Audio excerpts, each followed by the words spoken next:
This is the old 556. It's located in a park in downtown Anchorage, Alaska. When I was a kid, I used to live in a neighborhood not far from here, and my grandmother used to walk us down here pretty frequently to play here. But we can't do that anymore. If you'll notice, there is a steel fence going all the way around it. One of the reasons that we can't do this anymore and play on it, and the reason that that fence is there, is because of vandalism. People would spray paint graffiti and that sort of thing on it. That's what I want to talk to you about in this edition of Cordles Contemplations. This is directed mainly at the men that might be watching. You see, guys, we've really fallen down on the job, doing our job as fathers and parents and husbands. And that's why, in many cases, families are breaking down. I know a lot of women who raise their kids without a father in the picture. Scripture tells us in Deuteronomy chapter 6, beginning in verse 20, "When your sons ask you in the times coming, saying, 'What is the meaning of the testimonies of the statutes and judgments which the Lord our God has commanded you?' Then you shall say to your son, 'We were slaves of Pharaoh in Egypt, and the Lord brought us out of Egypt by his mighty hand. And the Lord showed signs and wonders before our eyes, and great and severe against Pharaoh in Egypt and all his household. Then he brought us out from there, that he might bring us in to give us the land which he swore to our fathers.'" And now this is the key, verse 24.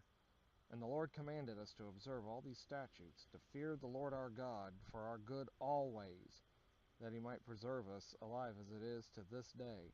Then it will be righteousness for us if we are careful to observe all these things before the Lord our God as he has commanded us."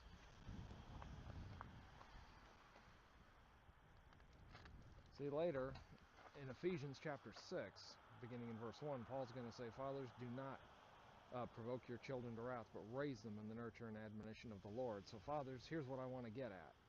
Do you take good quality time with your family? Do you take the time to read the Bible to them? And then, more importantly, to live the Bible for them? You see, if we would spend more time with our children, more time getting on the floor and playing with them, more time showing them what it really means to be a parent, then things like old 556 back here might still be open for us to take our children and our grandchildren to.